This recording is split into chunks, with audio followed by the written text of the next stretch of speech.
আমাৰ ল'ৰা কি স্কুলত আহিছে স্কুলত এই মানে এই টিফিনতে আড়াইটা দুইটা হৈছে তাত মানে কিবা ল'ৰা ছোৱালীটো গমে পোৱা না আজিকালি আমাৰ বেটা আৰ ছোৱালী বোলে কথা পাতি আছিল বহিয়ে বাৰান্দাত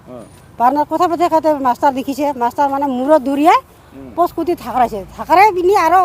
মূৰ দিয়া আঁকি আৰু কিবা কৰিছে কি ঠেঙা দিয়া পাও দিয়া ঘূৰাইছে ঘূৰি আৰু বেগ লাঠি দিয়া চাবাই নমনা হৈছে একেবাৰে পিঠি দেখিলে মানে একে মাথা গৰম হয় একে নাকিদাও খুন ওলাইছে মুখিদাও খুন ওলাইছে এতিয়া অচেতন হৈ আহিছে মানুহ কিছু কথা ক'বই নাপাৰে মানুহটো একেবাৰে চেল এতিয়া এলা কাজৰ কাত নিছে নেকি মই গমেই পোৱা নাই মই কান্দিয়াতে বিহু দিছোঁ গাড়ীৰ পৰা পৰিছোঁ মই ইয়াতে কথা পতা নাই এই হাই স্কুলত শান্তিপুৰ হাই স্কুলত আছিলে দীপক ছাৰ দীপক কুমাৰ শৰ্মা এতিয়া কি কৰিম দে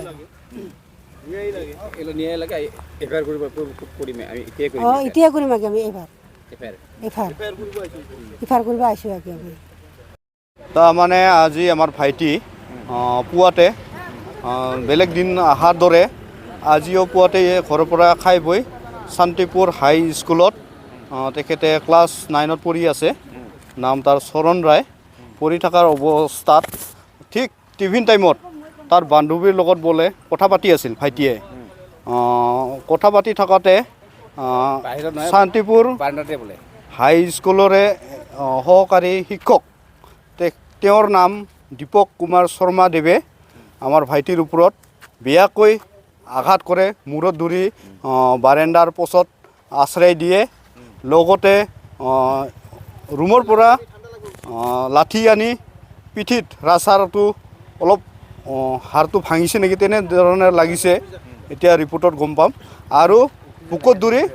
বাহিৰ কৰি দিয়ে কি সেই গতিকে আমি আজি ন্যায় বিচাৰি শান্তিপুৰ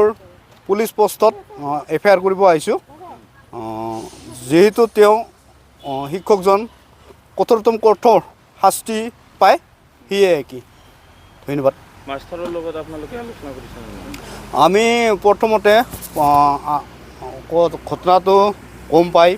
আমাৰ হেড ছাৰৰ লগত আলোচনাত বহিছোঁ তেখেতে কৈছে কিবা একটা আলোচনা কৰিম আমিও মাষ্টাৰক আমাৰ ছাৰক কৈছোঁ কি আলোচনা যদি মিলে কৰা যাব কৈছোঁ তেখেতক 2 ঘণ্টা 3 ঘণ্টা টাইম দিয়া হৈছে যদি আজি তেখেতৰ চিকিৎসা বহন কৰে তেতিয়াহ'লে আমিও এটা কিবা লোকেলৰে আমাৰে স্কুল বুলিয়া আমি কিবা আলোচনা কৰিম বুলিয়া ভাবিছিলোঁ কিন্তু তেখেতে আমাৰ প্ৰতি গুৰুত্বই দিয়া নাই এতিয়ালৈকে গুৰুত্ব দিয়া নাই সেই গতিকে আমি এফআইআৰটো দিম আৰু দি পেলাই ন্যায় বিচাৰ আমাক কৰি দিব আইনে কি